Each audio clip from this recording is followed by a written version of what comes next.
tarde, terceiro ano, tudo bem com vocês? Para a aula de hoje, então, vamos de funções orgânicas, parte 2. Vamos começar, então, falando dos aldeídos, tá? Os aldeídos são aqueles compostos orgânicos que possuem uma carbonila ligada a um carbono, ligada a um hidrogênio, e também ele se comporta como um carbono primário. Por quê? Ó, aqui a gente tem a carbonila, que é o C-O, e ligado a essa carbonila, a gente tem direto um hidrogênio. E essa carbonila, ela tem que estar num carbono primário, na cadeia carbônica, ela tem que estar na extremidade, senão a gente não tem um aldeído, tá? Para eu dar nome para esses aldeídos, então a gente vai utilizar o prefixo, tá? Esse prefixo mais o intermediário, mais o sufixo -al. Como? Vamos lá. Aqui eu peguei, de amarelinho eu separei a cadeia carbônica e de laranjado eu circulei a carbonila, tá? Então, um carbono, met, só tenho ligação simples -an e o sufixo -al, porque é um aldeído, certo? Meu segundo exemplo, eu tenho aqui, de amarelinho eu circulei minha cadeia principal com 3 carbonos, né? E de laranjado circulei a carbonila.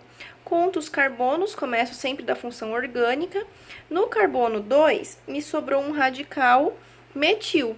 Então, na hora de eu dar nome, fica lá 2-metil propan, que é só tenho 3 carbonos e só ligação simples, e -al, porque é um aldeído, tá? Meu terceiro exemplo, o que eu tenho aqui? Olha lá. 4 carbonos, né? Esses 4 carbonos recebem o nome de but. Só que no meu carbono 3, ó, eu tenho uma insaturação. Então, 3 da insaturação mais o -al do aldeído. Então, fica but 3-al. Quais são as propriedades que eu preciso saber destes compostos chamados aldeídos? Primeiro, são líquidos a temperatura ambiente, tá? Podem ser usados em perfumes, principalmente os de cadeia maiores. Os de cadeia menores, eles não têm um cheiro muito agradável não, tá? São compostos polares, porém, quanto maior a cadeia carbônica, quanto maior a massa dessa cadeia, menor vai ser a polaridade desse composto, consequentemente, menor a sua solubilidade em água, porque polar só dissolve polar. Então, eles são hidrossolúveis, como eu já falei, né? E o mais conhecido dos aldeídos é o formol, tá? Esse formol, ele não é interessante que ele seja utilizado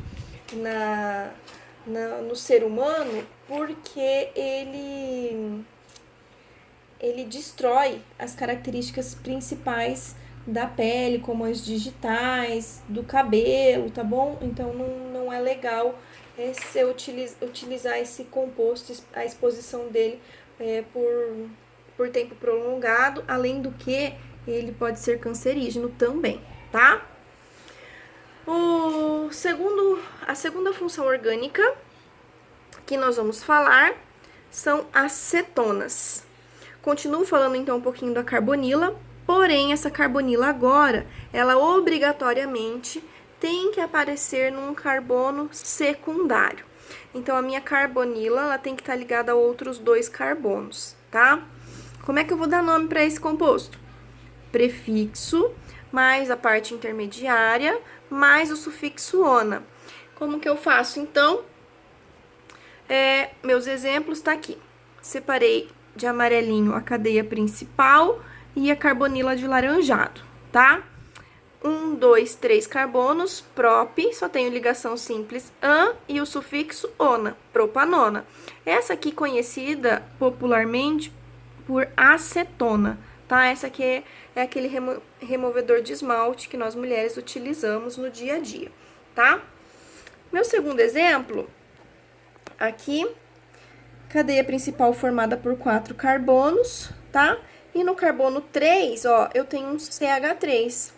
Então, 3-metil, butan, porque são 4 carbonos, -an, porque só tenho ligação simples, e -ona, porque é uma cetona. Então, eu tenho aqui 3-metilbutanona, tá? Então, esse aí é meu segundo composto orgânico a ser estudado hoje, ambos envolvendo carbonila. As propriedades das cetonas é a seguinte: a gente encontra elas tanto no estado sólido e líquido em temperatura ambiente, também são polares e solúveis em água. Porém, quanto maior a cadeia carbônica, menor a polaridade, consequentemente, também menor a solubilidade, certo? Isso é uma relação que vocês têm que levar para todos os compostos orgânicos. Entendido? Então, para começo, vocês já viram os aldeídos e também viram as cetonas. Os aldeídos têm uma carbonila como carbono primário nas extremidades da cadeia carbônica e a cetona tem uma carbonila no meio da cadeia carbônica, num carbono secundário, sempre, ok? Bom, agora vamos para a terceira função orgânica, que são os éteres. Os éteres, ele vai apresentar como grupo funcional um átomo de oxigênio como heteroátomo. Então, vocês vão ter aqui um oxigênio entre dois radicais, tá? Entre dois carbonos, e ele sempre vai ser um heteroátomo. Como que eu vou dar nome para esse éter? Então, a gente vai dividir assim, ó. O prefixo vai se referir ao grupo menor e vai terminar em ox, mas o prefixo do grupo maior e termina em ano, tá? Como assim? Vamos lá, ó. Primeiro exemplo. Meu heteroátomo, dividi os dois radicais. Eu tenho um metil aqui e tenho um metil aqui. O primeiro grupo, como são os dois iguais, né? Não tem como diferenciar. Então, met termina em ox. Metil fica metox. O segundo, metil, termina em ano. Metox, metano. Então, aqui eu tenho o metox, metano, dois radicais iguais. O meu segundo exemplo, ó, eu tenho um radical metil e um radical etil, ou etano, né? Então, aqui eu tenho um metox, que eu sempre começo pelo radical menor, etano, radical maior. Termino o primeiro em ox e o segundo em ano. Meu outro exemplo, aqui eu tenho um etil e aqui eu tenho um propil. Então, etox, propano. Toda vez que vocês tiverem, então, éter, essa vai ser as características para a nomenclatura desse composto, certo? Bom, mas esse éter, ele aparece ainda como uma nomenclatura usual. Essa nomenclatura usual, você vai começar utilizando éter no comecinho do grupo, tá? Mais o primeiro grupo, mais o segundo grupo e termina em ílico. Então, aqui, esse exemplo que eu coloquei, que é o metox-metano, se eu for utilizar a nomenclatura usual, eu tenho um éter de 2-metílico. Esse aqui, que eu coloquei, que é o metox-etano, se eu for usar a nomenclatura usual, eu tenho um éter metil etil, não é? Então, eu tenho um éter metílico e etílico. Então, você vai terminar o primeiro grupo, o segundo grupo com ílico. Isso para nomenclatura usual. O que eu costumo cobrar de vocês? Eu costumo cobrar a oficial. Porém, nos vestibulares, pode cair a usual? Pode cair. Então, vocês têm que ter conhecimento dela também, certo? Quando a gente tem um éter cíclico, esse éter cíclico, o oxigênio está ligado a outros dois carbonos numa cadeia fechada, tá? Quando você tem essa estrutura aqui, ó, de um oxigênio ligado a dois carbonos numa cadeia fechada, você tem um epóx, tá? Então, você começa com um epóx e termina com um radical que ele formou. Então, eu tenho um epóx, dois carbonos, etano. Epóx, etano. Aqui, a gente tem que colocar em quais carbonos que está ocorrendo o epóx, tá? Então, eu numero 1, 2, 3, 4, 5 carbonos. No carbono 1 e 2 está ligado o meu epóx. E são 5 carbonos, 1,2 epóx, pentano. Isso, então, quando você tiver um éter cíclico, ok? O que você tem de propriedade dos éteres? Os éteres, eles são conhecidos como óxidos orgânicos, tá? Eles têm baixa polaridade, são quase insolúveis em água, o que determina para eles um baixo ponto de fusão e um baixo ponto de ebulição, certo? Compreendido até agora, pessoal? Então, a diferença agora é que o éter, ele não tem mais a carbonila na sua estrutura, ele tem sim um heteroátomo, ou seja, esse heteroátomo aparece no meio da sua cadeia carbônica e você divide o composto em que está antes desse heteroátomo e o que está após o heteroátomo. Bom, próxima função orgânica, nosso amiguinho aqui, ácido carboxílico. Esse ácido carboxílico, ele vai ter uma carboxila na sua estrutura, pelo menos uma, pode ter mais de uma? Pode ter mais de uma, tá? Então, a carboxila, diferente da carbonila, ela tem uma hidroxila na sua extremidade, tá? Então, a minha carboxila é formada por um dupla O, OH. Como é que eu vou dar nome para esses ácidos? Sempre começo com ácido, mais um prefixo, mais o seu intermediário, mais óico. Como? Vamos lá. Separei minha cadeia principal, formada por 2 carbonos. Começo por ácido, prefixo et, só tenho ligação simples an, e o meu sufixo óico. Ácido etanóico. O meu outro exemplo aqui, ó. Minha cadeia principal, 1, 2, 3 carbonos, sempre começo da função orgânica. No carbono 2 eu tenho um metil, então o que eu tenho como nome disso aqui? 2-metil. Que faltou o ácido, tá? Ácido, vou até colocar aqui o nome que eu esqueci de colocar. Então, aqui eu tenho ácido 2-metil propanoico. Então, propan, porque é meu prefixo e meu intermediário, e o óico, porque é a terminação de ácidos, certo? Propriedade desses ácidos, eles apresentam alto ponto de fusão e ebulição, são solúveis em água, porém, aquela regrinha de sempre, quanto maior a cadeia carbônica, menor vai ser a sua solubilidade. Aquela regrinha que eu falei que vocês têm que levar para todos os compostos, tá? Porque quanto maior a cadeia carbônica, menor a polaridade, menor também a solubilidade, certo? Isso para ácidos carboxílicos, aqueles componentes que têm em sua estrutura uma carboxila. Minha próxima função orgânica a ser estudada são os ésteres. Prestem atenção, éster é diferente de éter, tá?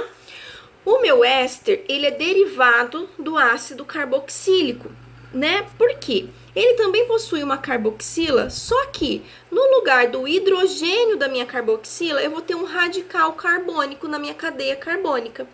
Aí acontece igual lá atrás no éter, que a gente divide o que está antes do heteroátomo e o que está depois. Aqui é a mesma coisa.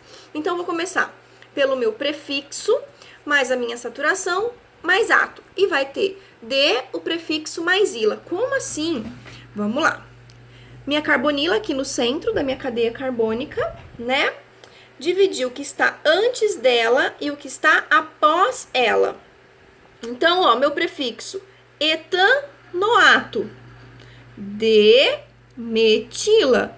Etanoato de metila. Aqui, propanoato, 3 carbonos, de etila, 2 carbonos.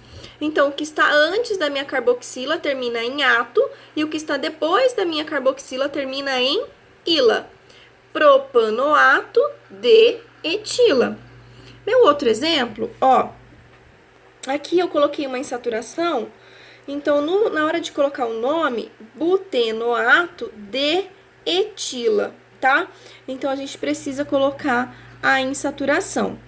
Os meus éteres, eles têm um aroma bastante agradável e eles podem ser utilizados como saborificadores de gelatina, daquelas gominhas de mascar, de suquinho de saquinho, tá? E eles também constituem óleos vegetais e animais, ceras e gorduras, tá? Então, só pra gente relembrar, Os meus éteres são aqueles em que a carboxila aparece no meio da minha cadeia carbônica, tá? E o que está antes, esse radical que vai ficar antes dessa carboxila, vai terminar em ato, e o que está depois dessa minha carboxila vai terminar em ila, certo? Bom, temos mais um composto para ver agora, que são os sais de ácidos carboxílicos. Os meus sais de ácido carboxílicos, eles derivam de uma base inorgânica com um ácido carboxílico. Como? Meu ácido carboxílico, aqui eu tenho o ácido etanóico, reagindo com uma base orgânica, que eu tenho aqui quem? O hidróxido de sódio. Ó, ocorre uma desidratação, né? Então, ocorre uma desidratação, junta aqui o hidrogênio mais a hidroxila da base e vai liberar uma molécula de água. O que sobra aqui é o sal de ácido carboxílico. Então, aqui o radical do ácido carboxílico mais o meu metal da base. Então, aqui eu tenho sal de ácido carboxílico. Como que fica o nome disso aqui, então? Corresponde ao ácido que lhe deu origem, só que a gente substitui o ico por ato. Como? Então, aqui eu tinha o ácido etanóico, ó, 2 carbonos. Então, eu tenho agora, em vez de etanóico, etanoato de, e o nome do meu metal, que é o sódio, etanoato de sódio. Aqui, eu tenho o ácido propanóico, formado por 3 carbonos, ligado a um potássio. Então, eu tenho propanoato de potássio. Meu propanóico substitui o óico por o quê? Ato. Então, propanoato de potássio. O que a gente tem de propriedade para esses compostos aí? Primeiro que são sólidos à temperatura ambiente, como qualquer composto iônico. Formam retículos cristalinos, como é os nossos sais inorgânicos também. E não são voláteis. A gente sabe que eles têm altíssima temperatura de fusão e ebulição, certo? Porém, a gente sabe também que eles são solúveis em água, né? Bom, minha outra função orgânica são os aletos de ácido, tá? O hidrogênio da carboxila agora, ele vai ser substituído por um halogênio, que pode ser um cloro, um bromo ou um iodo, tá? Na hora de dar nome, a gente vai colocar o nome do aleto, que pode ser cloreto, brometo ou iodeto, né? Mais D, mais o prefixo, mais a saturação, mais o ila. Como? Vamos lá. Então, aqui eu tenho, ó, um ácido que era o ácido etanóico, tá? Então, eu tenho aqui, e ligado a ele, um cloro. Então, eu tenho cloreto de etanoíla. Substitui o óico por ila. Então, cloreto de etanoíla. Aqui, eu tenho um ácido que veio do ácido propanóico, ligado a um bromo. Então, eu tenho um brometo de propanoíla, tá? Isso é o que caracteriza o meu aleto de ácido. E a última função oxigenada que nós vamos ver agora são os anídridos de ácidos. Esses anídridos de ácidos, eles resultam da desidratação de 2 ácidos carboxílicos. Então, libera uma molécula de água e vai sobrar essa função aqui pra gente, tá? Como que eu vou saber a nomenclatura dele? Então, vamos lá. Substitui ácido por anídrido, seguido do nome dos ácidos. Então, aqui eu tenho, ó, coloquei um exemplo pra vocês. O ácido etanóico mais o ácido metanóico, tá? Eu coloquei um embaixo do outro para ficar mais fácil de mostrar a reação de desidratação, ó. Pega a hidroxila de um ácido mais o hidrogênio do outro ácido, né? E vai formar uma moléculazinha de água. O que sobra, eu copio tudo junto. Então, eu tenho aqui, ó, sobrou um CH3, CH, C dupla O, um CH e um dupla O aqui, tá? Mais uma molécula de água que foi liberada, tá? E aí, como é que vai ficar o nome desse composto? Anídrido etanóico metanóico. Então, nós temos aqui O anídrido, ele resulta da desidratação de 2 ácidos carboxílicos. Ele pode aparecer dessa maneira, deitadinho, em pezinho? Pode, mas ele pode aparecer em pé, deitado também. Então, quando ele aparece deitado, ele vai ter essa característica aqui, ó, que a apostila trouxe para vocês. Mesma coisa aí, tá, gente? Ó, anídrido etanóico, porque são 2 ácidos etanóicos que reagiu. Um anídrido etanóico propanóico, que reagiu o ácido etanóico com o propanóico. Então, esses são as características dos anídridos aí para vocês, tá? O que é importante vocês colocarem? Os anídridos, os ácidos correspondentes, sempre vocês coloquem em ordem alfabética, tá? Fica melhor vocês colocarem esses ácidos em ordem alfabética, omitindo a palavra ácido, tá? Isso quando for um ácido misto. Eu acho que para função orgânicas, o que vocês tinham que ver eram essas funções aí, então, que a gente acabou de ver hoje, que é o aldeído, acetona, né? Depois vocês viram o éter, depois vocês viram os ácidos carboxílicos, seguido dos ésteres, seguido dos sais de ácidos carboxílicos, os aletos de ácidos e os anídridos de ácidos. Então, isso é o que nós temos de funções oxigenadas, certo?